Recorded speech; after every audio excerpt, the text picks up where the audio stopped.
അസ്സലാമു അലൈക്കും വറഹ്മത്തുള്ളാഹി വബറകാതുഹു. അൽഹംദുലില്ലാഹി റബ്ബിൽ ആലമീൻ. അസ്സലാത്തു വസ്സലാമു അലാ റസൂലിൽ അമീൻ വഅലാ ആലിഹി വസഹ്ബിഹി അജ്മഈൻ.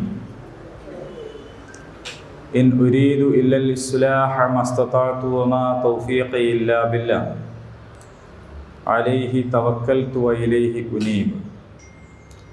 റബ്ബി ഇശ്റഹ് ലീ സ്വദ്രി വയസ്സിർ ലീ അംരി വഹ്ലുൽ ഉഖ്ദതം മിൻ ലിസാനി യഫ്ഖഹു ഖൗലി. ഖാല അല്ലാഹു തആല ഫിൽ ഖുർആനിൽ മജീദ്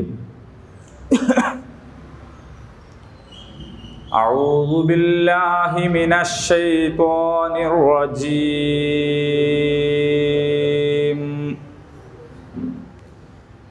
വവസ്വാ ബിഹാ ഇബ്രാഹീമു ബനീഹി വയഅഖൂബു യാ ബനിയ്യ ഇന്നല്ലാഹ അസ്തഫാ ലകുമുദ്ദീന ഫലാ തമൂതുന്ന ഇല്ലാ വഅൻതും മുസ്ലിമൂൻ. അം കുൻതും ശുഹദാഅ ഇദ് ഹളറ യഅഖൂബൽ മൗതു ഇദ് ഖാല ലിബനീഹി മാ തഅബുദൂന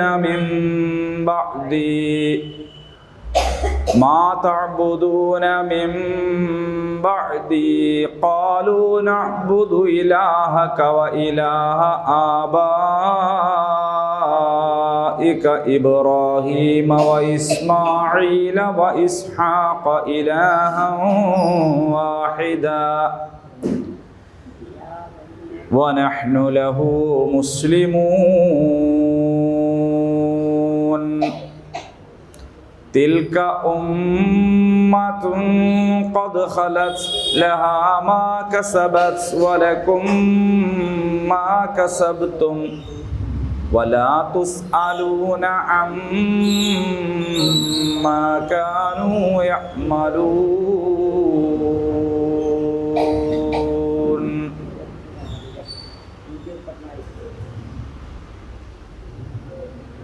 സൂറത്തുൽ ബഖറ 132, 133, 134, 131 പഠിച്ചു എന്നാണല്ലോ അപ്പം അതിൻ്റെ അർത്ഥം. 131 വരെയുള്ളതൊക്കെ പഠിച്ചു. എന്തുകൊണ്ടാണ് ഇബ്രാഹിം അലൈഹിസ്സലാമിനെ പരലോകത്ത് സ്വാലിഹീങ്ങളിൽ ഉൾപ്പെടുത്തുകയും ഈ ലോകത്ത് തെരഞ്ഞെടുക്കപ്പെട്ടവരായി വിശേഷിപ്പിക്കുകയും ചെയ്തത്? ഗോത്രം, വംശം, കുടുംബം, മറ്റെന്തെങ്കിലും ദുന്യവിയായ പരിഗണനകൾ കൊണ്ടല്ല. ഇദ് ഖാല ലഹു റബ്ബുഹു അസ്ലിം ഖാല അസ്ലംതു ലിറബ്ബിൽ ആലമീൻ. അദ്ദേഹത്തോട് അള്ളാഹുവിന് കീഴ്പ്പെടാൻ പറഞ്ഞു. സംശയമില്ലാതെ, ഒരു സന്ദേഹവുമില്ലാതെ, മടിച്ചു നിൽക്കാതെ, പിന്നേക്ക് വെക്കാതെ ഉടനടി അദ്ദേഹം എന്ത് പറഞ്ഞു? അസ്ലംതു ലിറബ്ബിൽ ആലമീൻ എന്ന് പറഞ്ഞു. ഇനി നിങ്ങൾക്ക് മെച്ചം വേണമെങ്കിൽ, ഉയർച്ച വേണമെങ്കിൽ, വിജയം വേണമെങ്കിൽ നിങ്ങൾക്കും ഉള്ള വഴി എന്ത് തന്നെയാണ്? അസ്ലംതു ലിറബ്ബിൽ ആലമീൻ, ലോകരക്ഷിതാവായ അള്ളാഹുവിന് വഴിപ്പെടുക. ഇത് തന്നെയാണ് നിങ്ങളുടെയും വിജയ നിദാനം. അടുത്ത ആയത്ത് വസ്വാ ബിഹാ, ഇത് തന്നെയാണ് ഉപദേശിച്ചത്. വസിയ്യത്ത് അല്ലേ? ഊസീക്കും എന്ന് പറയാറില്ലേ? ഊസീക്കും നിങ്ങൾ ഖുത്ബയിൽ കേൾക്കലുണ്ടോ? ആര് കേൾക്കലുണ്ട്? ഊസീക്കും എന്താണ്? നിങ്ങളെ ഉപദേശിക്കുന്നു.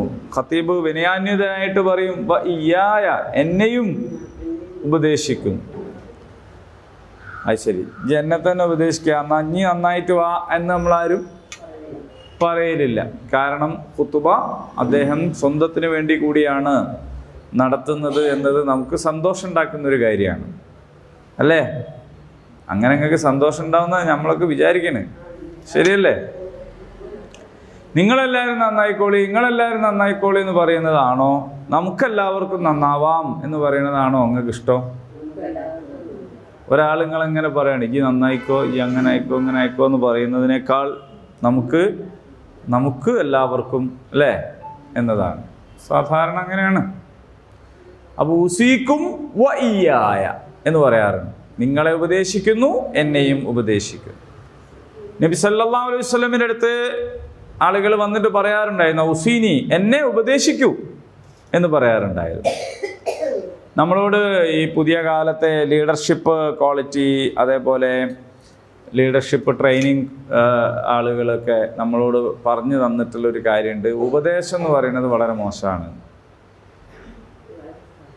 അങ്ങനെ പറയലുണ്ട്. അത് നമ്മളുടെ ഈ പാരൻറ്റിങ്ങിനൊക്കെ ആൾക്കാർ പറയും, അല്ലോ ഉപദേശം വളരെ മോശപ്പെട്ടൊരു കാര്യമാണ്, ഉപദേശിക്കരുത് എന്ന്. അതാര് പറഞ്ഞാലും, എത്ര കോട്ടിട്ട് വന്നിട്ട് ടൈ കെട്ടിയിട്ട് പറഞ്ഞാലും അത് ശരിയല്ല. ഉപദേശം എന്ന് പറയുന്നത് മോശമാണ് എന്ന് പറയുന്നത് ശരിയല്ല. ഉപദേശിക്കണം. ഉപദേശിക്കുന്നതിൻ്റെ കോലം മടുപ്പുളവാക്കുന്ന വിധമാകരുത് എന്നതാണ്.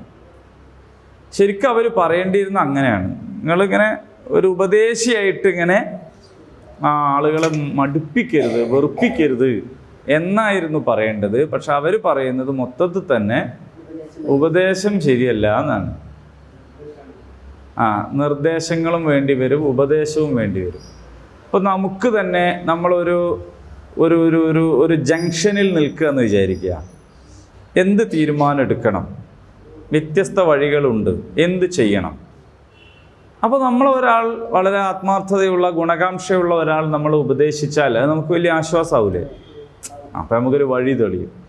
യഥാർത്ഥത്തിൽ അയാൾ നമുക്ക് പുതിയതൊന്നും പറഞ്ഞു തന്നിട്ടുണ്ടായിക്കൊള്ളണമെന്നില്ല. അയാൾ നമുക്ക് അറിയണതിനൊക്കെ തന്നെ പറഞ്ഞിട്ടുണ്ടാവും. പക്ഷെ ഒരാൾ കൂടി നമ്മളോട് പറയുമ്പോൾ നമുക്ക് എന്തുണ്ടാവും അല്ലേ, ഒരാശ്വാസം ഉണ്ടാവും. അതേപോലെ നമ്മുടെ വഴി നമ്മൾ പോകുന്നത് ശരിയല്ല എന്നൊരാൾക്ക് തോന്നുകയാണ്. ഇയാൾക്ക് ശരിക്കും പോകേണ്ടത് ബാലുശ്ശേരിയിലേക്കാണല്ലോ, എന്നിട്ട് അയാൾ എന്തിനാണ് പിന്നെ ഈ വഴിക്ക് ഇങ്ങോട്ട് പോണത് എന്ന് നമുക്ക് തോന്നുകയാണെങ്കിൽ നമ്മൾ എന്താ ചെയ്യുക? അയാളോട് നമ്മൾക്ക് അയാളുടെ ഗുണകാംക്ഷ ഉണ്ടെങ്കിൽ, ഗുണകാംക്ഷ ഒന്നും ഇല്ലെങ്കിലോ അയാൾ എങ്ങനെയോ പോയിക്കോട്ടെ എന്ന് വിചാരിക്കും, നമ്മൾ ഇടപെടില്ല. നമുക്ക് അയാളോടൊരു ഗുണകാംക്ഷ ഉണ്ടെങ്കിൽ നമ്മൾ അയാളോട് പറയും, സുഹൃത്തെ നിങ്ങൾക്ക് ബാലുശ്ശേരിക്ക് പോകാൻ നല്ലത് സ്ട്രൈറ്റ് നേരെ പോയാൽ മതിട്ടോ, ഇതിലെ പോയാലും ബാലുശ്ശേരിയൊക്കെ എത്തും, അതൊരു എത്തല. അപ്പോൾ പക്ഷെ യഥാർത്ഥത്തിൽ നല്ലത് അതാണ് എന്ന് നമ്മൾ ഉപദേശിക്കുന്നല്ലേ ചെയ്യുന്നത് ആണ്. അപ്പോൾ അത് അങ്ങനെ. അപ്പോൾ ഉപദേശം എന്ന് പറയുന്നത്, ഒരു മുഅ്മിനിനോട് ഒരാൾ ഉപദേശം തേടിയാൽ ആ മുഅ്മിനിന് ഉപദേശം നൽകുക എന്നത് ആ ഉപദേശം തേടപ്പെട്ട മുഅ്മിനിൻ്റെ ബാധ്യതയാണ് എന്നാണ്. നിങ്ങളോട് ഉപദേശം തേടിയാൽ സലാം പറഞ്ഞാൽ മടക്കണം, തുമ്മിയാൽ അൽഹംദുലില്ലാ പറഞ്ഞാൽ അതിനോട് ഇർഹംകുല്ലാ എന്ന് പറയണം. ഇങ്ങനെയൊക്കെയുള്ള ഒരു ബാധ്യതയിൽപ്പെട്ട ഒന്ന് തന്നെയാണ് ഉപദേശം തേടിയാൽ ഉപദേശിക്കണം. ജി വേറെ എന്നെ കൊണ്ട് പോവില്ല എന്ന് പറയാൻ പാടില്ല. ഇനി നിങ്ങൾക്ക് നന്നായിട്ട് ഒരു ഉപദേശം കൊടുക്കാൻ കഴിയില്ലെങ്കിൽ ഉപദേശം തരുന്ന ഒരാളെ പറ്റി ഉപദേശിച്ചു കൊടുക്കുക. ഇന്നാളോട് ചോദിച്ചാൽ മതി, അല്ലെങ്കിൽ ഇന്നാളെ നമ്പർ കൊടുക്കുക, അങ്ങനെയൊക്കെ ചെയ്യാം. അപ്പോൾ ഈ മോട്ടിവേഷൻ സ്പീക്കേഴ്സ് നമ്മുടെ ഇടയിൽ ഇപ്പോൾ വളരെ വ്യാപകമാണ് അല്ലേ? പാരൻറ്റിങ് ക്ലാസ് വളരെ വ്യാപകമാണ്.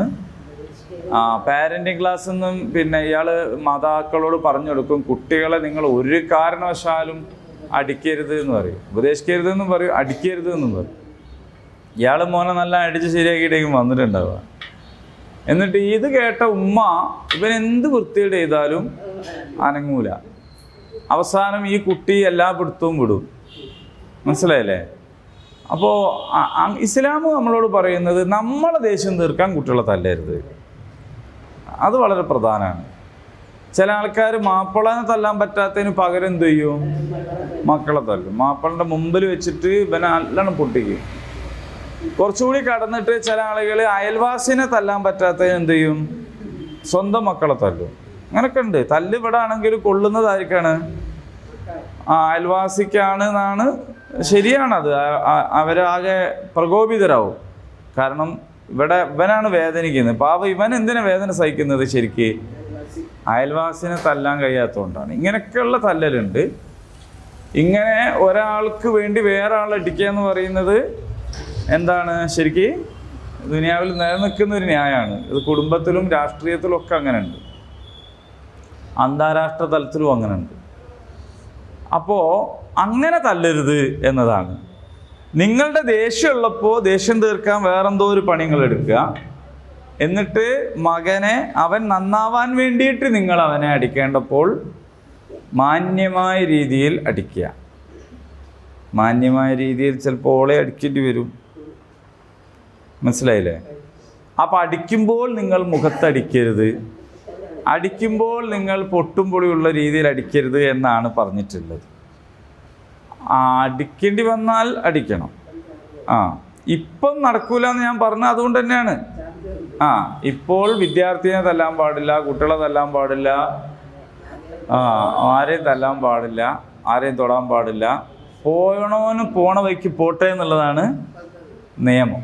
അതാണ് പ്രശ്നം. ശരി, നമ്മൾ ഉപദേശത്തിലേക്ക് തിരിച്ചു വരിക. ഇനി ഇത് ഒരു ലൈസൻസ് ആക്കി എടുത്തിട്ട് നാളെ മുതൽ എല്ലാവരും കൈകാര്യം ചെയ്ത് വരുന്ന കേസുകൾ ഇവിടെ സ്വീകരിക്കുന്നതല്ല. ഞാനൊരു തത്വം പറഞ്ഞെന്നേ ഉള്ളൂ. അത് പ്രയോഗിക്കാതിരിക്കുകയാണ് നല്ലത്. പ്രയോഗിക്കാനുള്ള അവസരം കൊടുക്കാതിരിക്കലുമാണ് നല്ലത്. അപ്പോൾ ഉപദേശത്തെക്കുറിച്ചാണ് ഞാൻ പറഞ്ഞത്. അങ്ങനെ ഒരു തെറ്റിദ്ധാരണ നമുക്കുണ്ട്, അത് ശരിയല്ല. ഉപദേശിക്കണം. അറിവുള്ള ആളുകൾ അറിവില്ലാത്ത ആളുകളെ ഉപദേശിക്കണം. മനസ്സിലായോ? മുതിർന്ന ആളുകൾ കുട്ടികളെ ഉപദേശിക്കണം. വെല്ലിപ്പന്മാർ പേരക്കുട്ടികളെ കിൻഡർ ജോയ് വാങ്ങിക്കൊടുത്താൽ മാത്രം പോരാ, എന്ത് ചെയ്യണോ? ഉപദേശിക്കണം. മക്കൾ വാപ്പൻ്റെ അടുത്ത് പോണേക്കാളും എളുപ്പത്തിൽ ആരുടെ അടുത്ത് പോകും? വല്യാപ്പൻ്റെ അടുത്ത് പോകും. എന്തിനാണ് പോണത്? എന്തിനാണ്? വല്യാപ്പൻ്റെ അടുത്ത് പാഞ്ഞു പോണത് എന്തിനാണ്? അവിടുന്ന് മധുരം മാത്രമാണ് കിട്ടുക എന്നുള്ളത് കൊണ്ടാണ്.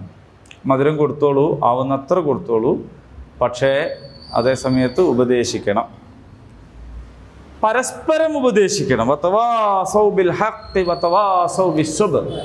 നിങ്ങൾ നോക്കൂ, ഖുർആന്റെ കൽപ്പനയാണ്, നിങ്ങൾ പരസ്പരവും ഉപദേശിക്കണം.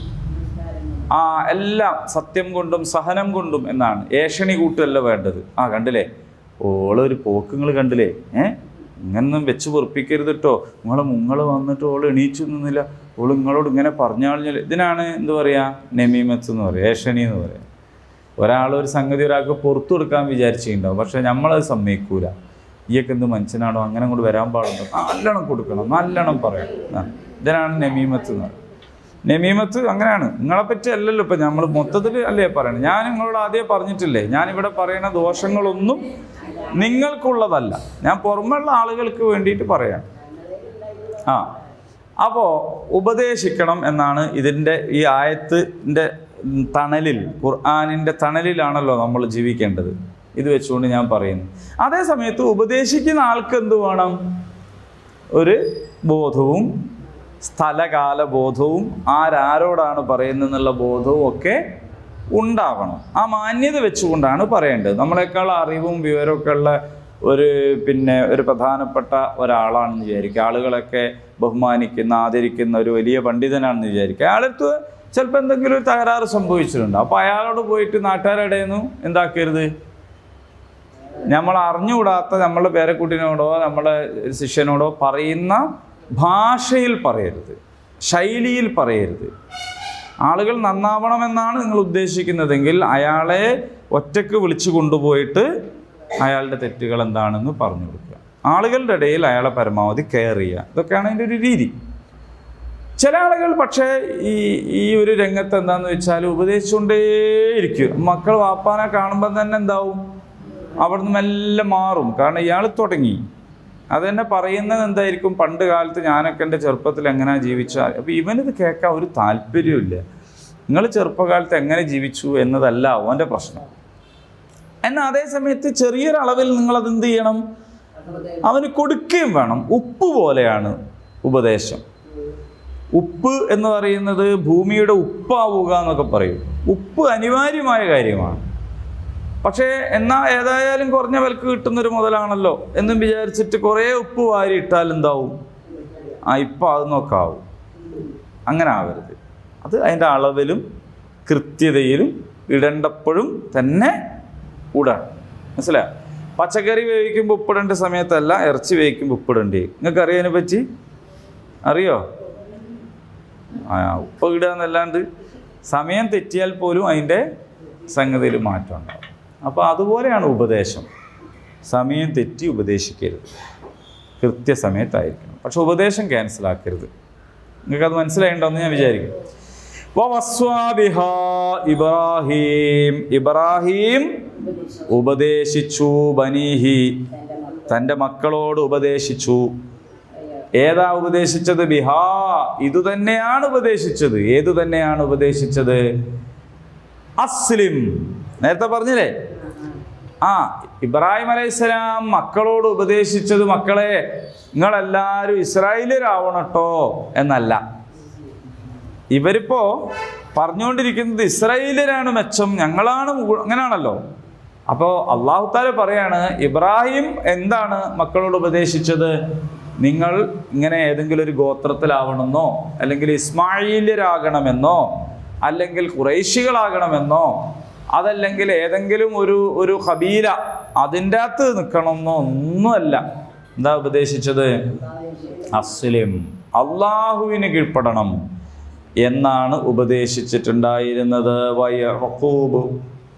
യാക്കൂബ് അലൈഹിസ്സലാമും അങ്ങനെ തന്നെയാണ് ഉപദേശിച്ചത്. മനസ്സിലാവുന്നുണ്ടോ? ആരാണ് യാക്കൂബ് അലൈഹിസ്സലാം? യാക്കൂബ് അലൈഹിസ്സലാമിനല്ലേ ഇസ്രായേൽ എന്ന് പറയുന്നത്? മറന്നുപോയോ നിങ്ങൾക്ക്? ഇല്ല, മറക്കരുത്. ഉറക്കത്തെണീറ്റ് ചോദിച്ചാലും പറയണം. അപ്പോൾ ബനി ഇസ്രായേൽ എന്ന് പറഞ്ഞാൽ ഇസ്രായേലിന്റെ മക്കൾ എന്നല്ലേ?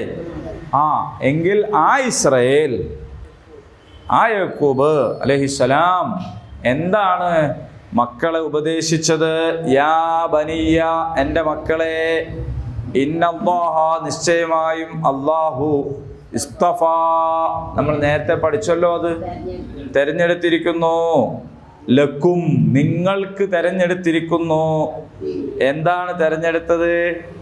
ഗോത്രമല്ല, വംശമല്ല, തറവാടിത്തമല്ല, കബീലയല്ല, ദേശമല്ല, മറ്റൊന്നുമല്ല. ഇത് നമ്മുടെ തലച്ചോറിൽ അടിച്ച് കയറ്റി, അല്ലെങ്കിൽ അവിടെ ഉള്ള സാധനത്തിനെ തിരുത്തേണ്ട അനിവാര്യമായ ഒരു കാര്യമാണത്. എന്ത്? നമ്മുടെ മനസ്സിൻ്റെ ഉള്ളിൽ, നമ്മുടെ മസ്തിഷ്കത്തിൻ്റെ ഉള്ളിൽ വംശീയമായ, സാമുദായികമായ, ജാതീയമായ, തറവാടിത്തപരമായ പലതരത്തിലുള്ള അസബീയത്വം ഉണ്ടാകും, പലതരത്തിലുള്ള സങ്കുചിതത്വങ്ങളും ഉണ്ടാകും, അല്ലേ? ആ സങ്കുചിതത്വങ്ങളെ നമ്മൾ അവിടെ നിന്ന് എന്ത് ചെയ്യണം? ക്ലിയർ ഔട്ട് ചെയ്യണം. അതിനെ നമ്മൾ അവിടെ നിന്ന് ഒഴിവാക്കണം. നിങ്ങൾക്ക് മനസ്സിലാവുണ്ടോ ഞാൻ പറയണത്? മനസ്സിലാവുണ്ടോ? എന്നിട്ട് അവിടെ നമ്മൾ സന്നിവേശിപ്പിക്കേണ്ടത് എന്താണ്? ഒരാളുടെ വിജയനിദാനം, ഒരാളുടെ പദവി, ഒരാളുടെ ശ്രേഷ്ഠത എന്ന് പറയുന്നത് എന്താണ്? ഇന്നല്ലാഹ അസ്തഫാ ലകുമുദ്ദീൻ. ഈ ജീവിത വ്യവസ്ഥയാണ് നിങ്ങൾക്ക് അള്ളാഹു നിശ്ചയിച്ചു തന്നത്. നിങ്ങൾക്ക് വേണ്ടി അവൻ തെരഞ്ഞെടുത്ത് തന്നിട്ടുള്ളത് എന്താണ്? ഇന്നദ്ദീന ഇൻദല്ലാഹിൽ ഇസ്ലാം. അള്ളാഹു നിങ്ങൾക്ക് തെരഞ്ഞെടുത്ത് തന്നത് എന്താണ്? ഇസ്ലാമാണ് തെരഞ്ഞെടുത്ത് തന്നിട്ടുള്ളത്. ഈ ദീനാണ് തെരഞ്ഞെടുത്ത് തന്നിട്ടുള്ളത്. അപ്പോൾ ഈ ജീവിത വ്യവസ്ഥയെയാണ് അള്ളാഹു നിങ്ങൾക്ക് തെരഞ്ഞെടുത്തു തന്നിട്ടുള്ളത് എന്നാണ് ആര് പറഞ്ഞത്? യാക്കൂബ് അലൈഹിസ്സലാം പറഞ്ഞത്. അത് തന്നെയാണ് ആര് പറഞ്ഞത്? ഇബ്രാഹിം അലൈഹിസ്സലാം പറഞ്ഞത്. അത് തന്നെയാണ് സ്വാഭാവികമായിട്ടും ഇസ്ഹാഖ് അലൈഹിസ്സലാമും പറഞ്ഞത്. എല്ലാ അമ്പിയാക്കളും പറഞ്ഞിട്ടുള്ള കാര്യം ഒന്ന് തന്നെയാണ്. ആ പറഞ്ഞതൊക്കെ എന്താണ്? അള്ളാഹുവിൻ്റെ ദീനിനെ നിങ്ങൾ സ്വീകരിക്കുക എന്നാണ്. ഫലാ തമൂതുന്ന, നിങ്ങൾ മരിക്കരുത്. ഹായ്, എന്ത് നല്ല ഉപദേശം! എല്ലാവർക്കും സന്തോഷമായി, ഞങ്ങൾ റെഡി അല്ലേ? ഇങ്ങനൊന്ന് പറഞ്ഞിട്ടാൻ കാത്തിക്കുകയാണ് നമ്മൾ. ഇത് വളരെ നല്ല ഒരു കാര്യമായി, നല്ലൊരു കൽപ്പനയായി. എന്താണ്? മരിക്കരുത് എന്നല്ലേ പറഞ്ഞത്? അത് നല്ല രസമുള്ളൊരു കൽപ്പന. പക്ഷേ മരിക്കരുത് എന്നല്ല പറഞ്ഞത്. ഇല്ലാ വഅൻതും മുസ്ലിമൂൻ, മുസ്ലിങ്ങളല്ലാതെ നിങ്ങൾ മരിക്കാൻ പാടില്ല എന്നാണ് പറഞ്ഞത്. മനസ്സിലായോ? മരിക്കൽ നിർബന്ധമാണ്, മരണം നിർബന്ധമാണ്, മരിക്കാൻ ജനിച്ചതാണ് അല്ലേ? അപ്പം മരണം നിർബന്ധമാണ്, എന്തായാലും മരിക്കും, യാതൊരു തർക്കവും. ഇവിടെ വന്നവരെല്ലാം തിരിച്ചു പോകുന്നു അല്ലേ? വേറെ ചിലർ വരുന്നു. അങ്ങനെ വരലും പോലാണ് ഈ ദുനിയാവ് എന്ന് പറയുന്നത് അല്ലേ? വരലും പോലാണ് ഈ ദുനിയാവ് എന്ന് പറയുന്നത്. ഞാൻ കഴിഞ്ഞ ആഴ്ച ഇങ്ങനെ കണ്ണൂരിലേക്ക് ട്രെയിനിൽ പോകുമ്പോൾ, കണ്ണൂർ നിർത്തുന്ന ട്രെയിൻ ആയതുകൊണ്ട് അവിടെ ഇങ്ങനെ എത്തുന്നതിനനുസരിച്ച് ആൾ കുറഞ്ഞ് നോക്കുമല്ലോ. അപ്പം എൻ്റെ മുമ്പിലുള്ള സീറ്റിൽ കാലിയായി ഇങ്ങനെ കിടക്കുകയാണ്. ഞാനിങ്ങനെ ആലോചിച്ച് നോക്കുമ്പോൾ എത്ര ആൾ ഇരുന്ന സീറ്റാ അത് അല്ലേ? ആ ഇരിക്കുമ്പോൾ അയാൾ പറയും എന്താണ്, എൻ്റെ സീറ്റ് എന്നാണ് അങ്ങനെ പറയാം. പക്ഷെ അയാളെ സീറ്റ് എന്ന് പറയുന്നത് അയാൾ ഇരിക്കുന്ന കുറഞ്ഞ കാലത്തേക്ക് മാത്രമാണ്. പിന്നെ അത് ആരോ സീറ്റാണ്, അതിനു മുമ്പ് വേറെ ആരുടെയോ സീറ്റാണ്. ഇപ്പോൾ എൻ്റെ സീറ്റ് അങ്ങനെ തന്നെയല്ലേ? ഇതന്നെയാണ് ദുനിയാവ്. ഇപ്പോൾ നമ്മളാണ്, പക്ഷെ എപ്പോൾ, ഏതുവരെ നമുക്കറിയില്ല. ഏതുവരെയെന്ന് നമുക്കറിയില്ല. അത്രയും കുറഞ്ഞ സമയത്തേക്കാണ്. പക്ഷെ എന്നാലും നമ്മൾ പറയും എൻ്റെ സീറ്റ്. ഇതാണ് നമ്മളുടെ പ്രശ്നം. അപ്പോൾ അള്ളാഹു പറയാണ് എന്താണ്, ഫലാ തമൂതുന്ന. ഇവിടെ മാത്രമല്ലല്ലോ, ഖുർആനിൽ വേറെ സ്ഥലത്ത് പറഞ്ഞല്ലേ, യാ അയ്യുഹല്ലദീന ആമനു തഖുല്ലാഹ ഹഖ്ക തുഖാതിഹി വലാ തമൂതുന്ന ഇല്ലാ വഅൻതും മുസ്ലിമൂൻ. അല്ലേ? നിങ്ങൾ മുസ്ലിം ആയിക്കൊണ്ടല്ലാതെ മരിക്കരുത്. എല്ലാ ഖുതുബയിലും ഇതിങ്ങനെ കേൾക്കൂ അല്ലേ? ഖുതുബ പറയണാക്ക് പിന്നെ അതന്നെയല്ലേ പണി. അപ്പം അയാളിങ്ങനെ പറഞ്ഞോട്ടെ എന്ന് വിചാരിച്ച് ഞമ്മക്ക് കേൾക്കലാണ് പണി. ഓരോരുത്തർക്കും ഇപ്പോൾ ഓരോ പണിയാണ് അല്ലേ? ഇമാം വെക്കണാക്ക് ഇമാം വെക്കണ പണി, ഞമ്മക്ക് മൗമുമായി നിൽക്കണ പണി. അങ്ങനെ ആണ്. അതൊക്കെ നല്ലത് തന്നെ. പക്ഷെ അങ്ങനെ അല്ലല്ലോ, അതിൻ്റെ അപ്പുറത്തും ഉണ്ടല്ലോ ചിലത്. ഇത് ഞമ്മക്ക് വേണ്ടിയാണല്ലോ, നമ്മളിത് കേട്ടിട്ട് എന്തോന്നാവാൻ വേണ്ടിയിട്ടാണല്ലോ എന്ന് മനസ്സിലാക്കണ്ടേ? അപ്പം ഇവിടെ എനിക്കൊരു സംശയം, അള്ളാഹു നമ്മളോട് ഞമ്മക്ക് കഴിയാത്തൊരു പണിയല്ലേ കൽപ്പിച്ചത് എന്നൊരു സംശയം. കാരണം ഞമ്മക്ക് തീരുമാനിക്കാൻ പറ്റുമോ നമ്മളെ മരണസമയം എപ്പാന്നുള്ളത്? നമ്മൾക്ക് തീരുമാനിക്കാൻ പറ്റുന്ന ഒരു കാര്യമാണ്, നിങ്ങൾ എടുക്കരുത്, നമുക്ക് എടുക്കാണ്ടിരിക്കാം.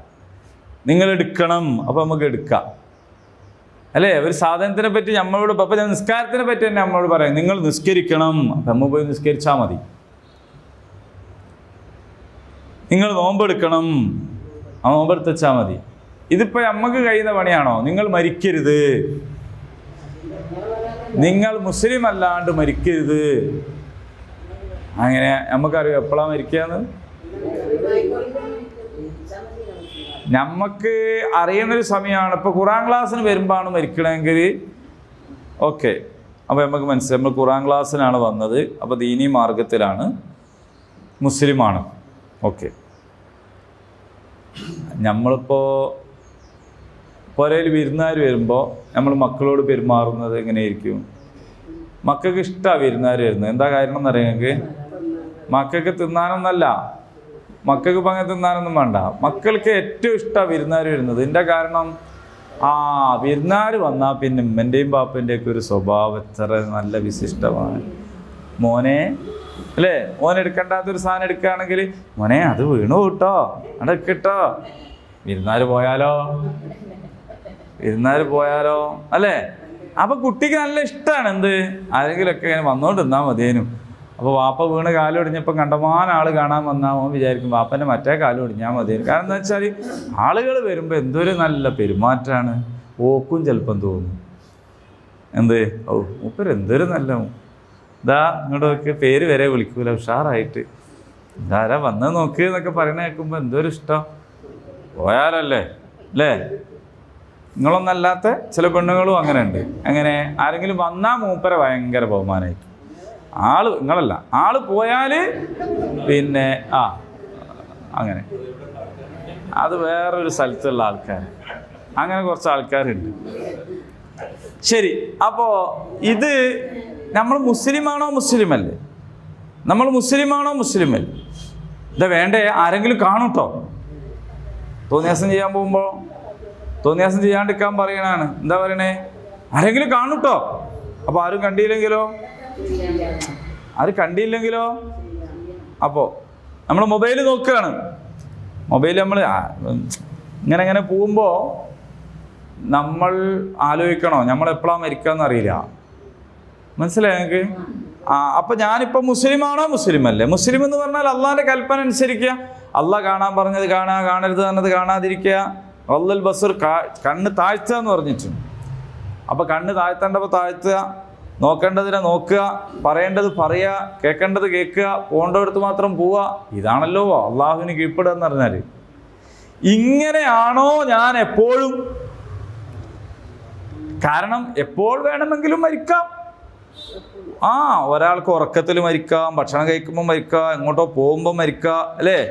കുളിച്ചൊരുങ്ങുമ്പോൾ മരിക്കാം, ഒരാൾക്ക് മൊബൈൽ നോക്കുമ്പോൾ മരിക്കാം, സദക്ക കൊടുക്കുമ്പോൾ മരിക്കുക. എപ്പോഴാണെന്ന് നമുക്ക് അറിയാൻ പറ്റില്ല. അപ്പോൾ ഏത് സമയത്ത് മരിക്കുകയാണെങ്കിലും മുസ്ലിമായിട്ട് മരിക്കണമെങ്കിൽ ഒറ്റ വഴിയുള്ളൂ, ഏത് നേരവും മുസ്ലിമായി ജീവിക്കുക. പറഞ്ഞത് മരണത്തെ പറ്റിയാണെങ്കിലും ശരിക്കും ഉദ്ദേശിച്ചത് ജീവിതത്തെ പറ്റിയാണ്.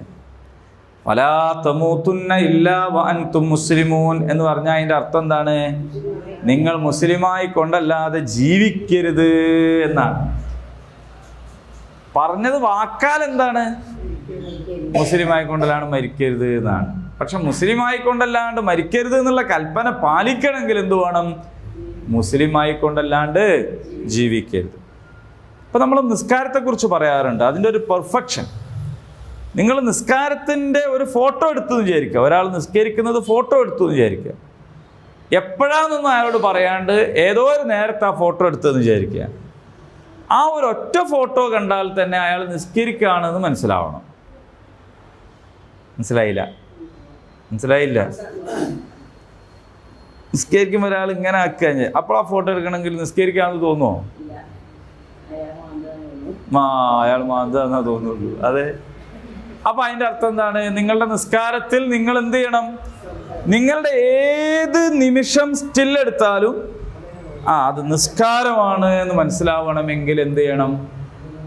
അപ്പൊ നിസ്കാരത്തില് അടക്കവും അനക്കവും ഇല്ലാമ അല്ലെ ഒക്കെ കൃത്യപ്പെടുത്തിയിട്ട് നിൽക്കണം.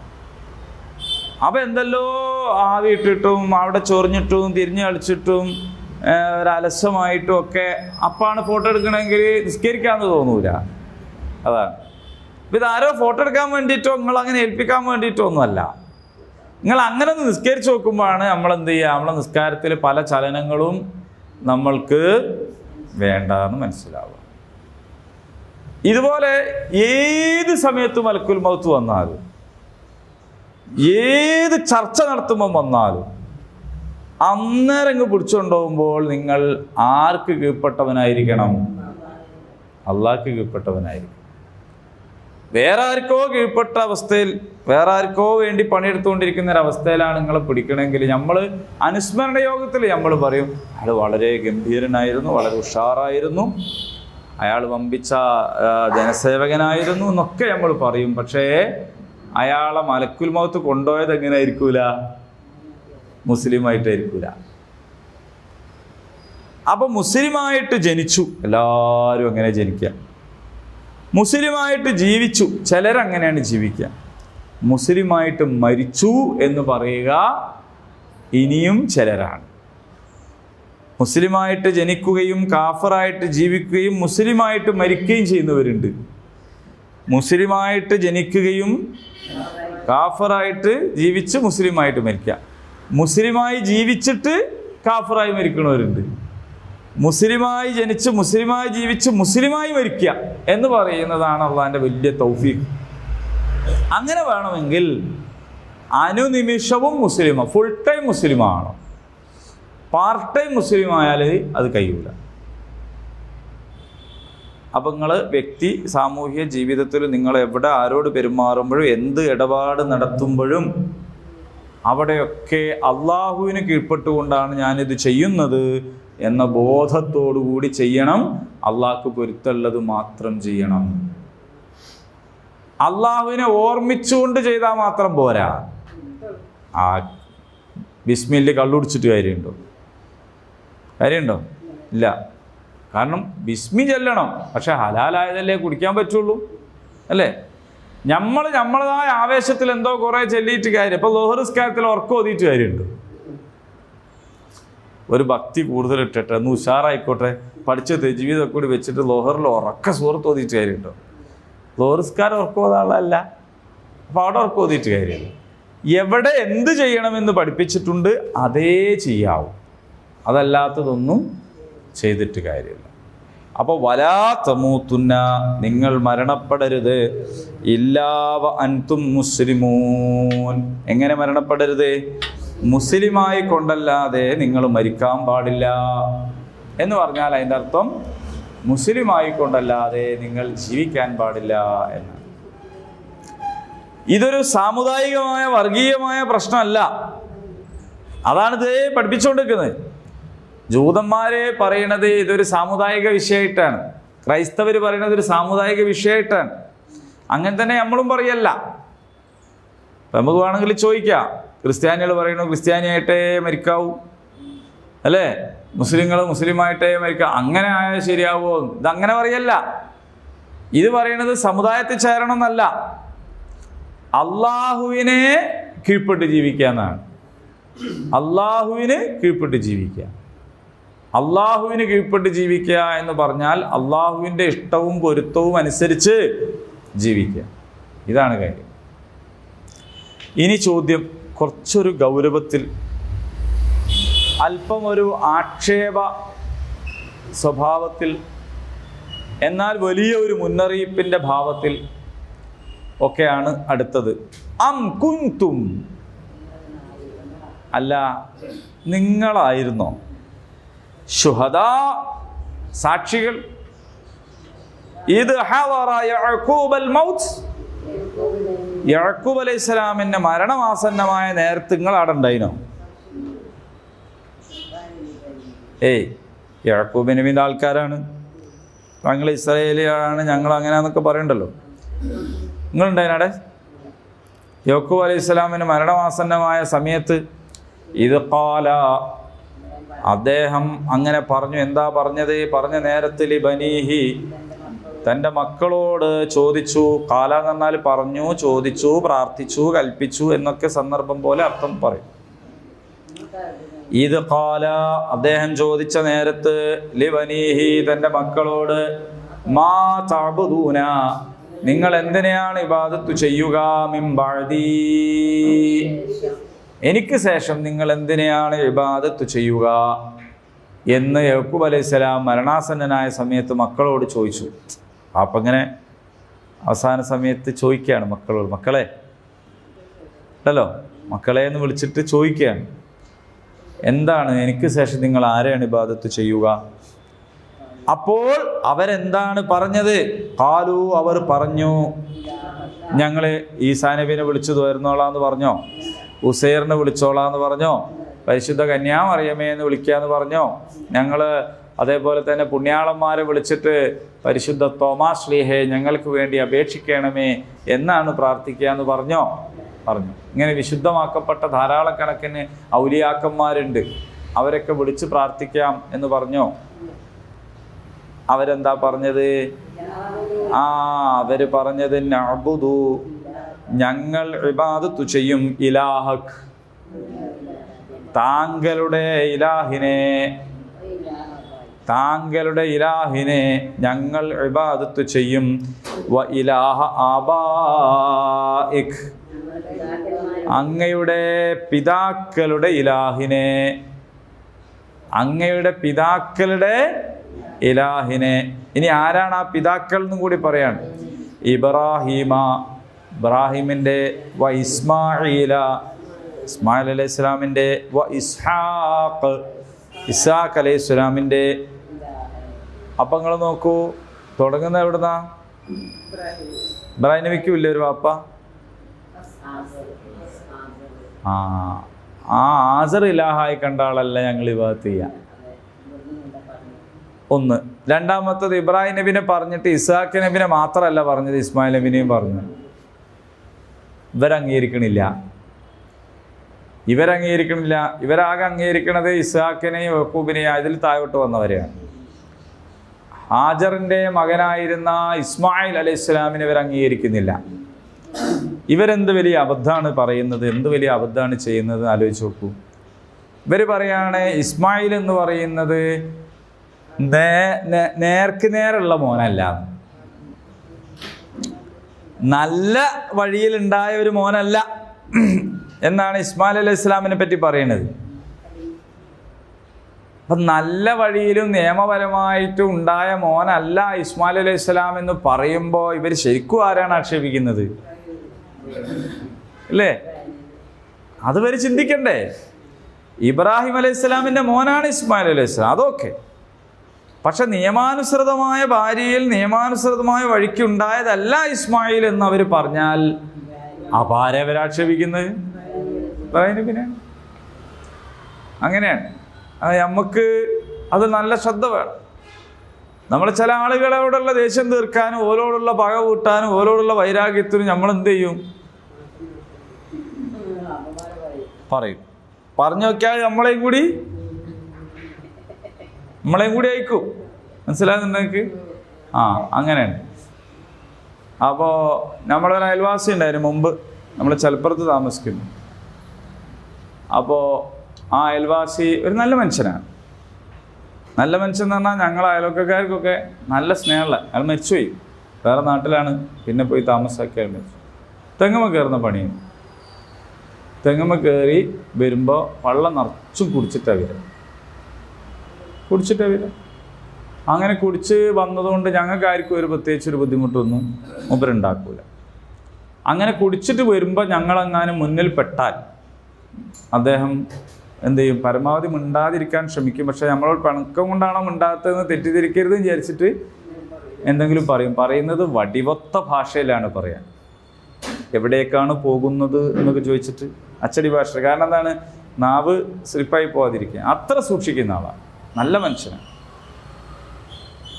അയാൾ. പക്ഷേ മോനെ മടിയിലിരുത്തിയിട്ട് ഇങ്ങനെ അതിൻ്റെ മോനെ ഇങ്ങനെ വിളിക്കും. അതൊരു വെറുപ്പുകൊണ്ട് വിളിക്കുന്നല്ല, ഒരു സ്നേഹത്തിൽ, പുന്നാരത്തിൽ, വാത്സല്യത്തിൽ ഇങ്ങനെ വിളിക്കുന്നതാണ്.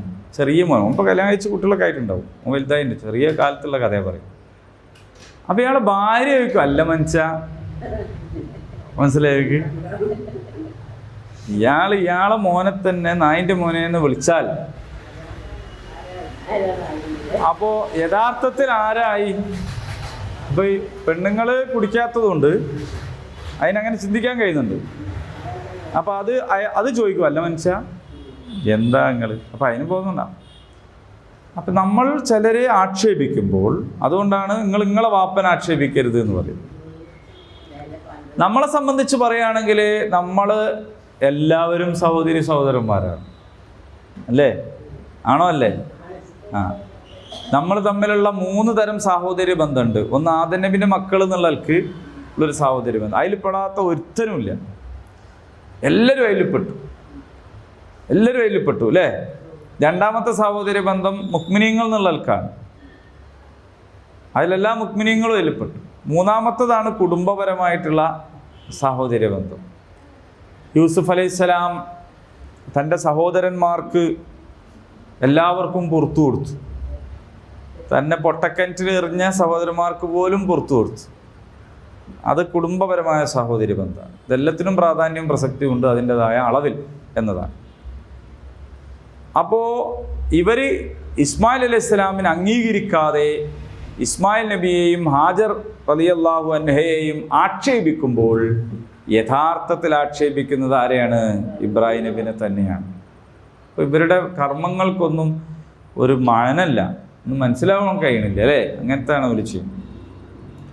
മക്കൾ പറഞ്ഞത് എന്താണ്? അങ്ങയുടെ ഇലാഹിനെയാണ് ഞങ്ങൾ ഇബാദത്ത് ചെയ്യുക, അങ്ങയുടെ പിതാക്കളുടെ ഇലാഹിനെയാണ് ഇബാദത്ത് ചെയ്യുക എന്ന് പറഞ്ഞിട്ട് ഇവിടെ വിട്ടുപോകാതെ പറഞ്ഞു. വല്യാപ്പനെ പറഞ്ഞു, ഇബ്രാഹീമിനെ പറഞ്ഞു, ഇസ്മായിൽ അലൈഹിസ്സലാമിനെ പറഞ്ഞു, ഇസ്ഹാഖ് അലൈഹിസ്സലാമിനെ പറഞ്ഞു. വാപ്പനെയും പറഞ്ഞു മൂത്താപ്പനെയും പറഞ്ഞു അല്ലേ? ആ, വാപ്പനെയും മൂത്താപ്പനെയും വല്യാപ്പനെയും. നിങ്ങൾ ആലോചിച്ച് നോക്കുക, അതൊരു വല്ലാത്തൊരു സംഗതിയല്ലേ. ഒക്കെ നബിമാര്. ഹായ്, നമ്മൾ പറയില്ലേ വാപ്പ മാഷാണ്, വാപ്പൻ്റെ വാപ്പ മാഷാണ്, മൂത്താപ്പയും മാഷാണ്. അങ്ങനെ മാഷന്മാരൊക്കെ ഉണ്ടാവും നമ്മളെ പേരിൽ, കച്ചവടക്കാരുണ്ടാവും നമ്മളെ പേരിൽ, അങ്ങനെ ഉണ്ടാവും. ഉദ്യോഗസ്ഥന്മാരുണ്ടാവും, കുടുംബത്തിൽ എല്ലാവരും ഉദ്യോഗസ്ഥന്മാരാണെന്നൊക്കെ പറയും. കുടുംബത്തിൽ എല്ലാവരും നബിമാര് അല്ലേ? വാപ്പൻ്റെ വാപ്പ, മൂത്താപ്പ ഒക്കെ നബി. അത് അത്യപൂർവമായ ഒരു കാര്യമാണ്. അപ്പൊ അവരുടെയൊക്കെ പിന്നെ ഇലാഹാരാണോ, ആ ഇലാഹിനെയാണ് ഞങ്ങൾ ഇബാദത്ത് ചെയ്യുക. ഇതായിരുന്നു കൂട്ടരെ യാക്കൂബ് അലൈഹിസ്സലാമിൻ്റെ മരണാസന്ന നേരത്ത് അവർ പറഞ്ഞിരുന്നത്. നിങ്ങൾ അന്നുണ്ടായിരുന്നവിടെ, നിങ്ങളുടെ ഗോത്രവും വംശവും നിങ്ങളെ തറവാടത്തും. ഈ തറവാട് എന്നൊക്കെ പറഞ്ഞാൽ എന്താ സംഭവം? അവനാൻ്റെ പറമ്പിൽ വലിയൊരു പ്ലാവ് ഉണ്ടെങ്കിൽ പ്ലാവുള്ള കണ്ടിയിൽ എന്ന് പറയും. പ്ലാവുള്ള കണ്ടിയിൽ ഇന്ന ആചാര് അല്ലേ? അത് മുറിച്ചാലോ പ്ലാവ് മുറിച്ച കണ്ടിയിൽ എന്നാവും. അല്ലാണ്ട് ഇപ്പം എന്താ അത്? പ്ലാവ് ഇയാളെ സ്വർഗമായിട്ട് എന്തെങ്കിലും ബന്ധമുണ്ടോ? ഒരു ബന്ധവുമില്ല.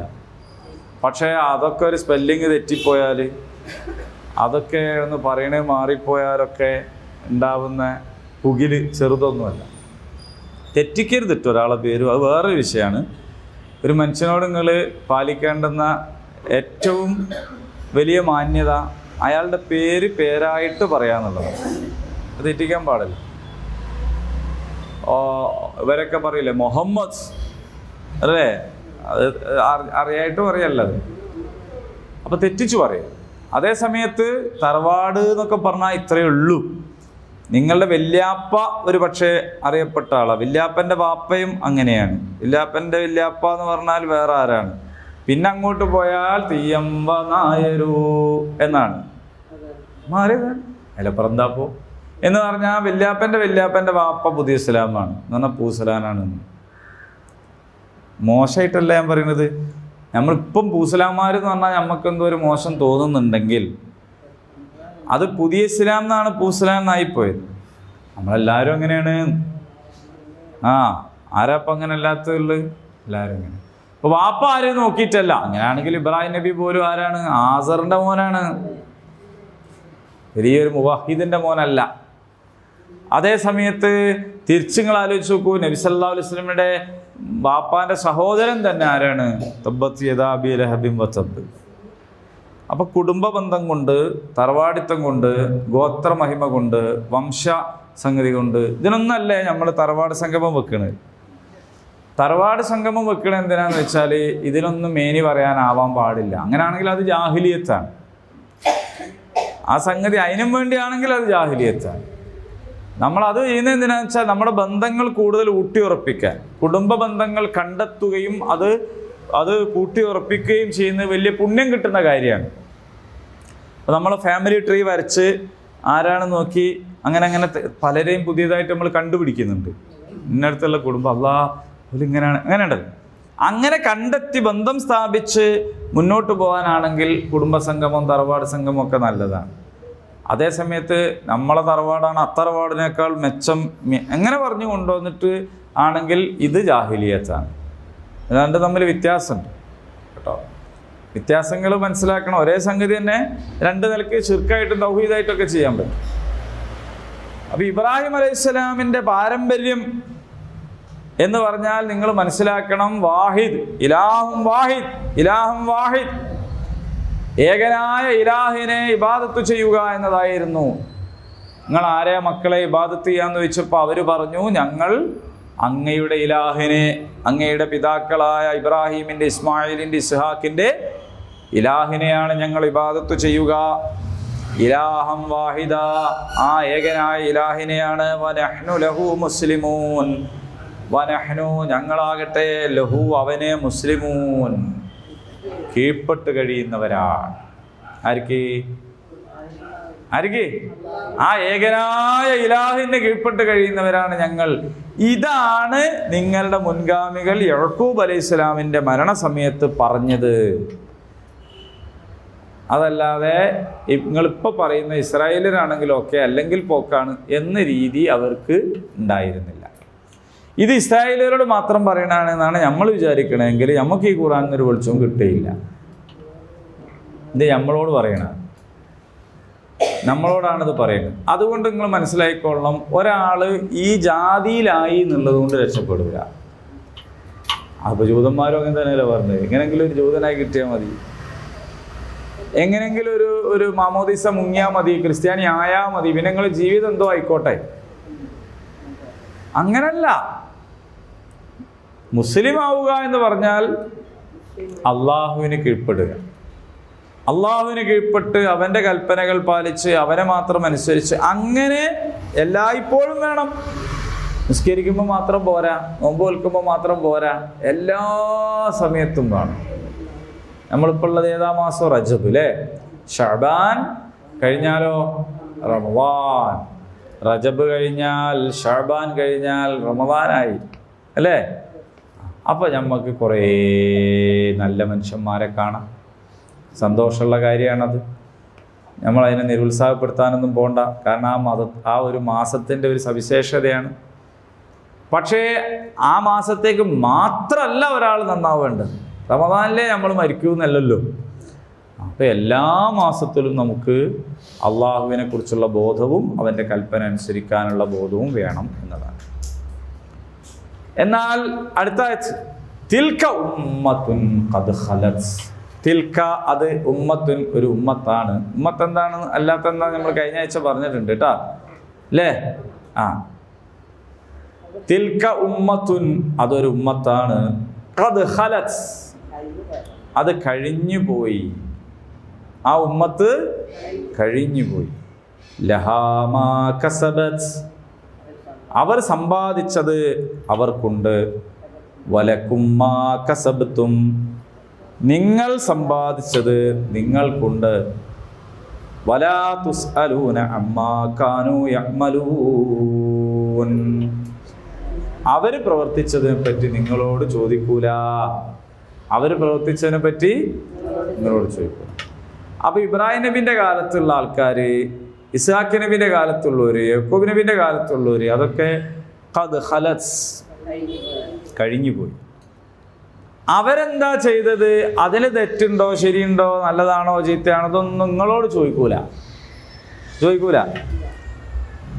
അപ്പോൾ നിങ്ങളൊരു തറവാട്ട് പേര് വിളിച്ചിട്ട് ആ തറവാടുള്ളവരെല്ലാവരും പേര് അങ്ങനെയല്ല പറയാ. അങ്ങനെയല്ല. അല്ല, ഒരു സംഘടനൻ്റെ പേര് വിളിച്ചിട്ട് ഓരൊക്കെ വരിയെന്നല്ല പറയാ. ഒരു മഹല്ലാരെല്ലാവരും വരിയെന്നല്ല പറയാ. ഒരു കുടുംബക്കാർ വരിയെന്ന് പോലും പറയില്ല. ലഖദ് ജിഅ്തുമൂനാ ഫുറാദ കമാ ഖലഖ്നാകും അവ്വല മറ. നിങ്ങൾ ഓരോരുത്തർ ഒറ്റക്കൊറ്റക്ക് വരിയെന്നാണ്. ചില ആൾക്കാർ പറയുന്നുണ്ട് അവള് ഖുർആൻ ക്ലാസ്സിനൊക്കെ പോകും, ഉഷാറാണ്. അവള് ഖുർആൻ ക്ലാസ്സിന് പോയ ഉഷാർ ആർക്കാണ്? ഓക്കാണ്. ഒരാളിൽ എല്ലാവരോടും പറഞ്ഞു കൊടുക്കണം, ഖുർആൻ ക്ലാസ്സിന് വന്നാലുള്ള ഉഷാർ ആർക്കേ കിട്ടുള്ളൂ? പോയാൾക്കാ കിട്ടും. ചില ആൾക്കാരങ്ങനെ മൂപ്പര് അതിനെല്ലാം പോകും. ഞാൻ മൂപ്പരിക്കുള്ള തുണി കുപ്പായ ഇസ്തിരിട്ട് കൊടുക്കും, ചായ ആയി കൊടുക്കും, എല്ലാം ആയി കൊടുക്കും. മൂപ്പര് എല്ലാത്തിലും ഉഷാറാണ്. മൂപ്പര് ഉഷാറാർക്ക് കിട്ടും? മൂപ്പര് കിട്ടും. നിങ്ങൾക്ക് കിട്ടും, ചായ ഉണ്ടാക്കിയേ കിട്ടും. ചായ ഉണ്ടാക്കിയവന് ചായ ഉണ്ടാക്കിയാൽ കിട്ടുക. ഖുർആൻ ഓതിയതിൻ്റെ കിട്ടൂല. മാപ്പിളക്ക് ചായ ഉണ്ടാക്കി കൊടുക്കൽ പുണ്യമുള്ള കാര്യം കേട്ടോ. അപ്പോൾ അത് നല്ല കാര്യമാണ്. അതേപോലെ തന്നെ പെണ്ണുങ്ങളെ വായിൽ എന്തെങ്കിലും ഒരു സാധനം അടിക്കാനല്ല, എന്തെങ്കിലും ഒന്ന് വെച്ചു കൊടുക്കൽ വരെ സ്വതക്കയാണെന്ന്. ആകെ വെച്ചുകൊടുത്തിന് ആകെ അന്ന് അപ്പം നിങ്ങൾ വലിയ ഇങ്ങനെ അങ്ങനെ പറയരുത്. അതൊന്നും തീരുന്ന അതിനൊന്നും എന്തല്ല എക്സ്പയറി ഡേറ്റ് ഇല്ല കേട്ടോ. ഈ മവദ്ദത്തിന് എക്സ്പയറി ഡേറ്റ് വേറെ ആരോ കണ്ടുപിടിച്ചതാണ്. മവദ്ദത്തിന് എക്സ്പയറി ഡേറ്റ് ഇല്ല. അങ്ങനെ അറിഞ്ഞൂടെ നമുക്ക്. അതുകൊണ്ടാണ് നമ്മൾ ഉമ്മനെ കകൻ്റെ അടയും ബാപ്പനെ താത്തൻ്റെ അടയൊക്കെ കൊണ്ടുപോയി നിർത്തുന്നത്. നമുക്ക് ഉമ്മയും ബാപ്പയും വല്യാപ്പയും വല്യമ്മയും ഔട്ട് ഓഫ് ഡേറ്റ് ആയിട്ടുള്ള ഒരു വസ്തു മാത്രം എക്സ്പയർ ആയിപ്പോയി എന്നുള്ളതാണ്. ഒരിക്കലും അങ്ങനെ വേറെടുത്തരുത്. ഒരു തലാക്കില്ല വേറെടുത്തിക്കോളി. തലാക്ക് അല്ലാണ്ട് വേറെ എടുത്താൻ പാടില്ല. ഉമ്മനെ നോക്കണോ അപ്പനെ കൂടി നോക്കുക തന്നെ, പാപ്പ നോക്കും ഉമ്മനെ, രണ്ടാളെയും കൂടി നോക്കണ്ടേ. ഏതെങ്കിലും ഒരു ദിവസം ഓൽക്കൊന്ന് വേറെ എടുക്കണം ഓൽക്ക് തോന്നുകയാണെങ്കിൽ നിങ്ങൾ നിർത്തിക്കും, അതിൽ കുഴപ്പമില്ല. അതല്ലാതെ ഒരിക്കലും മാറ്റിക്കിടത്തരുത്. പാപ്പ കൊലായിൻ്റെ അടുത്തുള്ള ജോലു, ഉമ്മ അടുക്കളുടെ അടുത്തുള്ള ജോലു, അങ്ങനെ എടുക്കരുത്. ഒരു മരിക്കണവരെ ഒറ്റ പായയിൽ, ഒറ്റ കിടക്കയിൽ, ഒറ്റ കട്ടുമ്പിൽ, ഒറ്റ റൂമിൽ തന്നെ ഇരിക്കട്ടെ. മനസ്സിലാവുണ്ടോ നിങ്ങൾക്ക്? മനസ്സിലാവുണ്ടോ? ഇവിടുന്ന് മനസ്സിലായാൽ പോരാ, പോരെ കുടുംബത്തിൽ നിന്ന് മനസ്സിലാവും. അല്ല, നിങ്ങൾക്കറിയാമെന്ന് എനിക്കറിയാം, ഞാൻ വേറെ ഒരു കൂട്ടരെ കുറിച്ച് പറയാം. അതന്നെ. അപ്പോൾ ബാക്കി ഞാൻ വിശദീകരിക്കില്ല. എനിക്കൊന്നും അറിയില്ലേ, നിങ്ങളാരെയും വാപ്പാരാണ് ഞാൻ അറിയില്ലേ. ഞാൻ ഒരു തത്വം പറഞ്ഞു എന്നുള്ളൂ, നിങ്ങളോടല്ലല്ലോ. അപ്പൊ നിങ്ങൾ കഴിഞ്ഞു പോയ സമൂഹത്തിന്റെ മേനി പറഞ്ഞിട്ട് എന്താക്കണ്ട, നിൽക്കണ്ട. അത് അവർക്കുണ്ട്, നിങ്ങൾ ചെയ്തത് നിങ്ങൾക്കുണ്ട്. ഫാത്തിമ ബിൻത്ത് മുഹമ്മദ് സലീനി മാ ശിഅ്ത മിൻ മാലിഹി. മോളെ ഫാത്തിമ, മുഹമ്മദ് നബി സ്വല്ലല്ലാഹു അലൈഹി വസല്ലം വിളിച്ചതാണ്. മോളെ ഫാത്തിമ, നിനക്ക് എന്തെങ്കിലും എൻ്റെ കയ്യിലുള്ളത് വേണേ ചോദിച്ചോ, ഞാൻ തരാം. ലാ ഉഗ്നി അൻകി മിനല്ലാഹി ശൈആ. അള്ളാൻ്റെ അടുത്തുനിന്ന് നിനക്ക് എന്തെങ്കിലും വാങ്ങിത്തരാൻ എനിക്ക് സാധിക്കൂല. അവിടെ പോയിട്ട് ഞാൻ മുത്തുനബിൻ്റെ മോളാണ് എന്ന് പറഞ്ഞതുകൊണ്ട് മാത്രം ഒന്നും കിട്ടൂല. നബി സല്ലല്ലാഹു അലൈഹി വസല്ലമയുടെ മകൾക്ക് പോലും അങ്ങനെയാണെങ്കിൽ പിന്നെ നമ്മളെ കാര്യം എന്ത് പറയാനാണ്? അതുകൊണ്ട് മോന് ദീനിൽ ഉഷാറാണ്, മാപ്പിള ഉഷാറാണ്, ഓള് ഉഷാറാണ്, ഓലക്ക് ഉഷാറാണെങ്കിൽ അൽഹംദുലില്ലാ അതിനൊരു സഹായം സപ്പോർട്ടൊക്കെ ചെയ്തു കൊടുത്തിട്ടുണ്ടെങ്കിൽ അതിൻ്റെ കൂലി ഇങ്ങ് കിട്ടും, അതിൻ്റെ അല്ലാത്തൊരു കൂലി കിട്ടാനില്ല. അപ്പം അതുകൊണ്ട് ഓരോരുത്തരും അവരുടെ കബറിടങ്ങളെ നന്നാക്കുക, ഈ പണിയാണ്. ഓരോരുത്തരും അവരവരുടെ പരലോകത്തെ നന്നാക്കുക. അപ്പോൾ അത് എങ്ങനെയാണ്? പരസ്പരം സ്നേഹിച്ചുകൊണ്ടും വിട്ടുവീഴ്ച ചെയ്തുകൊണ്ടും ദീനീ കാര്യങ്ങളിൽ ഔലിയാ ബഅദ് എന്നാണ്. വൽ മുഅ്മിനൂന വൽ മുഅ്മിനാത്ത്, അല്ലേ? ബഅദുഹും ഔലിയാ ബഅദ്. സത്യവിശ്വാസികളും സത്യവിശ്വാസിനികളും പരസ്പരം സഹായികളാണ്, ആത്മമിത്രങ്ങളാണ്. യഅ്മുറൂന ബിൽ മഅറൂഫി വയൻഹൗന അനിൽ മുൻകർ. നന്മ കൽപ്പിക്കുക, തിന്മ വിരോധിക്കുക എന്ന പ്രവർത്തനത്തിൽ അന്യോന്യം സഹായികളും ആത്മമിത്രങ്ങളുമായി മാറുക. അങ്ങനെ മാത്രമേ ഉണ്ടാവുള്ളൂ. അപ്പോൾ കഴിഞ്ഞു പോയ ഒരു സമൂഹം, എൻ്റെ പാപ്പക്ക് ഒരു ആന ഉണ്ടായിരുന്നു എന്ന് വൈക്കം മുഹമ്മദ് ബഷീർ പറഞ്ഞില്ലേ, പാപ്പക്ക് ആന ഉണ്ടായിരുന്നുകൊണ്ട് നമുക്കെന്താ? അപ്പോൾ എൻ്റെ വല്യാപ്പാണ് ഇങ്ങനെയൊക്കെ ചെയ്തത്, എൻ്റെ വല്യാപ്പാണിത് അങ്ങനെയെന്ന് പറഞ്ഞാൽ വല്യാപ്പക്ക് അൽഹംദുലില്ലാഹ് കിട്ടട്ടെ, നമ്മൾ പ്രാർത്ഥിക്കുന്നു, നമ്മളും പ്രാർത്ഥിക്കുന്നു വല്യാപ്പക്ക്. പക്ഷെ വല്യാപ്പാണ് ചെയ്തത് എന്നുള്ളത് കൊണ്ട് നമുക്കൊരാദരവ് നാട്ടിൽ നിന്ന് കിട്ടുന്നുണ്ടെങ്കിൽ അത് നാട്ടുകാരുടെ അടുത്ത് നിന്ന് കിട്ടുന്നത് മാത്രമാണ്. അവിടെ നിന്ന് കിട്ടണമെങ്കിൽ എന്ത് ചെയ്യണോ? നമ്മൾ തന്നെ ചെയ്യണം. അപ്പം അതുകൊണ്ട് തിൽക ഉമ്മത്തുൻ ഖദ് ഖലത് ലഹാ മാ കസബത് വലകും മാ കസബ്തും വലാ തുസ്അലൂന അമ്മാ കാനൂ യഅമലൂൻ. അവരുടെ പ്രവർത്തനത്തെക്കുറിച്ച് നിങ്ങളോട് ചോദിക്കുകയില്ല. അവർ നല്ലത് ചെയ്താലും നിങ്ങളോട് ചോദിക്കൂല, അവർ ചീത്ത ചെയ്താലും നിങ്ങളോട് ചോദിക്കൂല. നിങ്ങളോട് ചോദിക്കുക നിങ്ങൾ ചെയ്തതിനെ പറ്റിയാണ്. അപ്പം നിങ്ങൾ ചെയ്തതിനെ പറ്റി നിങ്ങൾ ചോദ്യം ചെയ്യപ്പെടും. ഇതായിരിക്കണം ഉണ്ടാകേണ്ടുന്ന വിചാരം. നിങ്ങൾ ആലോചിച്ച് നോക്കൂ, ഖുർആന് എത്രയേ സ്ഥലം ഇതിനു വേണ്ടി ചെലവഴിക്കുന്നു. ഏതിനു വേണ്ടി? അള്ളാഹുവിൻ്റെ അടുത്ത് ആരാണ് പ്രധാനപ്പെട്ട ആളുകൾ? അള്ളാഹുവിൻ്റെ അടുത്ത് ആരാണ് ആദരണീയരായ ആളുകൾ? സവിശേഷമായി തിരഞ്ഞെടുക്കപ്പെട്ട ആളുകൾ ആരാണ്? ഇത് നമ്മുടെ അടിസ്ഥാന വിഷയമാണ്. അവിടെ നമ്മുടെ മനസ്സിൽ പറ്റിപ്പിടിച്ചിട്ടുള്ള ജാഹിലിയത്തുകളെ ചുരണ്ടി വരണ്ടി നമ്മൾ അവിടെ നിന്ന് ഒഴിവാക്കൽ നിർബന്ധമാണ്. അങ്ങനെ ഒരു VIP ഇല്ല, ഒരു ശുജായും ഇല്ല. എങ്ങനെ? പാരമ്പര്യത്തിൽ ഒരു ശുജായിത്തരം ഇല്ല. ഉള്ളത് കർമ്മം കൊണ്ട് മാത്രമാണ്. നിങ്ങൾ ആരാവട്ടെ, കർമ്മം കൊണ്ട് മാത്രം. നിങ്ങൾക്കൊരു പ്രത്യേകത ഉണ്ടെങ്കിൽ അത് കർമ്മം കൊണ്ട് മാത്രമാണ്. ഇത് പഠിപ്പിക്കാൻ നമ്മളിപ്പോൾ എത്ര ആയത്തുകളിലൂടെ നമ്മൾ കടന്നു വരുന്നത്. നിങ്ങൾ ഇബ്രാഹിമിൻ്റെ പോരിശ പറഞ്ഞാൽ പോരാ, നിങ്ങൾ ഇബ്രാഹിമിൻ്റെ മില്ലത്ത് ചേരണം, അല്ലേ? ഇത് എല്ലാവരോടും പറയാണ്. ജൂതന്മാരോട് പറയാണ്, ക്രിസ്ത്യാനികളോട് പറയാണ്, ഇസ്മായിലരായിട്ടുള്ള അറബികളോട് പറയാണ്, മറ്റെല്ലാ മനുഷ്യന്മാരോടും പറയാണ്. നിങ്ങൾ പഴയ പോരിശയും പറഞ്ഞ് നിൽക്കണ്ട, അത് നിങ്ങൾക്ക് കിട്ടൂല. നിങ്ങളുടെ യോഗ്യത നിങ്ങളുടെ അമലാണ്. നിങ്ങൾ ആ മില്ലത്തിൽ ചേരുകയാണ് വേണ്ടത്. അവരല്ലാഹുവിന് കീഴ്പ്പെട്ടത് എങ്ങനെയാണോ അങ്ങനെ കീഴ്പ്പെടുകയാണ് വേണ്ടത്. സർവാത്മന അള്ളാഹുവിന് ജീവിതത്തെ സമർപ്പിക്കുകയാണ് വേണ്ടത്. അപ്പോൾ ഇവിടെ പറഞ്ഞിരിക്കുന്നു എന്ത്? ഫലാ തമൂതുന്ന ഇല്ലാ വഅൻതും മുസ്ലിമൂൻ. നിങ്ങൾ മുഴുവൻ നേരവും അള്ളാഹുവിന് കീഴ്പ്പെട്ടുകൊണ്ടിരിക്കണം എന്ന് പറഞ്ഞിരിക്കുന്നു. അള്ളാഹുവിന് കീഴ്പ്പെട്ടതായുള്ളതല്ലാത്ത ഒരു നേരവും ഉണ്ടാവാൻ പാടില്ല. അപ്പോൾ നമ്മുടെ വ്യക്തി, കുടുംബ, സമൂഹ, രാഷ്ട്രീയ, സാംസ്കാരിക, കല, ഏത് രംഗത്തായാലും, അപ്പോൾ നമ്മൾ ഒരാൾ നല്ല അമലൊക്കെ ചെയ്യുന്ന ആളൊക്കെ തന്നെയാണ്, പക്ഷെ ചില രംഗത്തെത്തുമ്പോൾ അയാൾ പറയും ഇതിപ്പോൾ അങ്ങനെ അല്ലാണ്ട് നടക്കൂല എന്ന്. അപ്പോൾ നിങ്ങൾ മരിച്ചോണെങ്കിൽ ഈ പറഞ്ഞ കൽപ്പനയ്ക്ക് വിരുദ്ധമായി. മനസ്സിലായില്ലേ നിങ്ങൾക്ക്? ചില ആൾക്കാർ കലാപരിപാടിൻ്റെ അടുത്ത് എത്തുമ്പോൾ സ്വയം മറന്നു പോകും. പിന്നെ അവിടെ പല കളിയും കളിക്കും. അത് പറ്റൂല. അപ്പം എന്തായി? ഫലാ തമൂതുന്ന ഇല്ലാ വഅൻതും മുസ്ലിമൂൻ. മുസ്ലിം ആയിക്കൊണ്ടാണ് മരിക്കരുത് എന്ന് പറഞ്ഞത്. ചില ആൾക്കാർ കല്യാണത്തിന് എന്നതെല്ലാം മറക്കും. കല്യാണത്തിന് എന്നതെല്ലാം മറക്കും. അന്ന് പിന്നെ വേറൊരു സ്റ്റൈലാണ്. അപ്പം എന്താവും? ഇപ്പം ഞാനൊക്കെ എന്തായാലും വെച്ചാൽ നിക്കാഹ് പോയി കഴിഞ്ഞാൽ സ്റ്റേജിൽ നിന്ന് വേഗം ഇറങ്ങിപ്പോയി കളയും. കാരണം എന്താ വെച്ചാൽ നിക്കാഹ് കുത്തുബ നടക്കുമ്പോൾ അവിടെ ദീനാണ്. വളരെ അച്ചടക്കത്തോടെ ആദരവോടെ മഹല്ല് പ്രസിഡന്റ്, സെക്രട്ടറി, പള്ളിയിലെ മുഅദ്ദിനൊക്കെ വന്നിരുന്ന് നല്ല ഉഷാറിൽ ഹംദ്, സ്വലാത്ത്, അന്നേരം ടവ്വലൊക്കെ ഇട്ട് എന്തൊരു ഭവ്യതയോടുകൂടി ഉഷാറായിട്ടാണ് ഇരിക്കുക. അത് കഴിഞ്ഞാൽ പിന്നെ അവിടെ എന്താ നടക്കുക എന്നുള്ളത് മുൻകൂട്ടി പറയാൻ കഴിയാത്തതുകൊണ്ട് വേഗം സലാം പറഞ്ഞിട്ട് നമ്മളവിടെ നിന്ന് തടിയെടുക്കും. കാരണം പിന്നെ അവിടെ പലതും നടക്കും.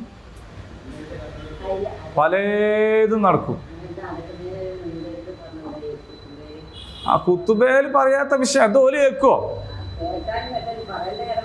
പറയലുണ്ടല്ലോ, നമുക്കത് തന്നെയല്ലേ പണി. പക്ഷെ ഓല് ഇത് കേൾക്കൂലല്ലോ. കാരണം ഓല് അന്നേരം മേക്കപ്പ് ചെയ്യല്ലേ. നിങ്ങളിത് ചെയ്യരുത് എന്ന് നമ്മൾ പറയുമ്പോൾ ഓലെവിടെ ഉള്ളത്? ഇത് ചെയ്യാനുള്ള മേക്കപ്പിലാണ് ഓലുണ്ടത് കേൾക്കുന്നത്. മാത്രമല്ല ഓല് പ്രാർത്ഥിക്കുന്നത് തന്നെ, പ്രാർത്ഥിക്കാത്തവനും അന്ന് പ്രാർത്ഥിക്കും. എന്താ അറിയോ? ഇയാളൊന്ന് വേഗം നിർത്തി പോലെ എല്ലാവരും അവിടെ നിന്ന് ഇറങ്ങിപ്പോയാൽ മതി, ഞാൻ പ്രാർത്ഥിക്കും. എന്നിട്ട് പിന്നെ അവിടെ എന്താണ് നടക്കുക? എന്തെല്ലാം പ്രദർശനങ്ങളാണ് നടക്കുക? ആരാണ് പെണ്ണിനെ കല്യാണത്തിൻ്റെ അന്ന് ഇങ്ങനെ പ്രദർശിപ്പിക്കാൻ അനുവാദം തന്നത്? ദീനുൽ ഇസ്ലാം തന്നിട്ടുണ്ടോ? ആൾക്ക് പോയി കാണുകയൊക്കെ ചെയ്യാം, പക്ഷേ അതിലപ്പുറത്തേക്ക് കാര്യങ്ങൾ ചെയ്യാൻ, മനസ്സിലായോ? അപ്പോൾ അവിടെ നമ്മളെന്താവുന്നതെന്ന് വെച്ചാൽ നേരത്തെ തെക്കുവെന്നും പിന്നല്ല. മലയാളത്തിൽ തന്നെ വേണം കുത്തുബ എന്ന് ചിലപ്പോൾ വാശി പിടിക്കും. ചിലർ അറബി തന്നെ വേണമെന്ന് വാശി പിടിക്കും. അതെന്തിനാ? റസൂലുള്ളാഹി സ്വല്ലല്ലാഹു അലൈഹി വസല്ലം അങ്ങനെ ചെയ്തത് എന്നുള്ളതുകൊണ്ട്. സംഗതി ശരിയാ, നബി അറബിയിലല്ലാണ്ട് കുത്തു പറഞ്ഞില്ല.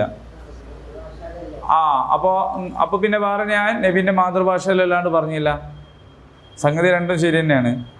നബീൻ്റെ മാതൃഭാഷ അറബിയായിരുന്നു. നമ്മളെ പ്രശ്നം അതല്ല, ഇതിലൊക്കെ നബി ഇതുപോലെ തന്നെ ചെയ്യുള്ളൂ എന്ന് പറഞ്ഞിട്ട് അത് കഴിഞ്ഞോട് പിന്നെ നബീനെ തന്നെ ഓർമ്മയില്ല. അങ്ങനെ ആവാൻ പറ്റുമോ? ഈ കർമ്മത്തിലും അതുകൊണ്ടാണ് ഞാൻ പറഞ്ഞത് പാർട്ട് ടൈം മുസ്ലിം എന്ന് പറയുന്നത്. അതുകൊണ്ടാണ് എവിടെയാണ് മുസ്ലിം ആകുന്നത്? ചില ഘട്ടങ്ങളിൽ മാത്രം. അത് കഴിഞ്ഞാൽ പിന്നെ ഇസ്ലാമും ഇല്ല, ഒന്നുമില്ല. അതെല്ലാത്തിലും ബാധകമാണ്. അനന്തരാവകാശം ഒരുക്കുന്നവർക്കൊക്കെ എല്ലാത്തിലും അതുണ്ടാവും. അപ്പോൾ ആ ഒരു കാര്യത്തിൽ നമ്മൾ പ്രത്യേകം ശ്രദ്ധിക്കണം. നിങ്ങൾ എവിടെയായിരുന്നാലും, ആഘോഷാവസരത്തിലോ സങ്കടാവസരത്തിലോ, നിങ്ങളുടെ ഏത് കാലത്ത് ഏത് നേരത്തായാലും, ഞാൻ നേരത്തെ നിസ്കാരത്തിൻ്റെ സ്റ്റില്ലെടുക്കുന്നതിനെ കുറിച്ച് പറഞ്ഞതുപോലെ അതുകൂടെ എടുത്താൽ അത് ഇസ്ലാമാണ് എന്ന് കിട്ടണം. അതിനുള്ള സ്വർഗം എന്ന് പറഞ്ഞാൽ ചെറിയൊരു കാര്യമൊന്നും അല്ലല്ലോ. സ്വർഗം മഹത്തായ അനുഗ്രഹമല്ലേ. ഖാലിദീന ഫീഹാ അബദാ, അവിടെ നിത്യവാസികളാണ്, മടുപ്പില്ലാത്തതാണ് സ്വർഗം. ആ സ്വർഗത്തിൽ പ്രവേശിക്കണമെങ്കിൽ എന്താണ്? ഈ സൂക്ഷ്മത നമ്മുടെ ജീവിതത്തിൽ ഉണ്ടാവണം എന്നതാണ്. അള്ളാഹു അനുഗ്രഹിക്കുമാറാകട്ടെ. അപ്പോൾ ഇനി നമുക്ക് ഇൻഷാ അള്ളാഹു തൗഫീഖ് ചെയ്താൽ 135-ാമത്തെ ആയത്ത് മുതൽ നമുക്ക് പഠിക്കാം അല്ലേ? അള്ളാഹു തൗഫീഖ് ചെയ്യുമാറാകട്ടെ. اللهم ربنا تقبل منا إنك أنت السميع العليم وتب علينا إنك أنت التواب الرحيم ربنا آتنا في الدنيا حسنة وفي الآخرة حسنة وقنا عذاب النار آمين الحمد لله رب العالمين.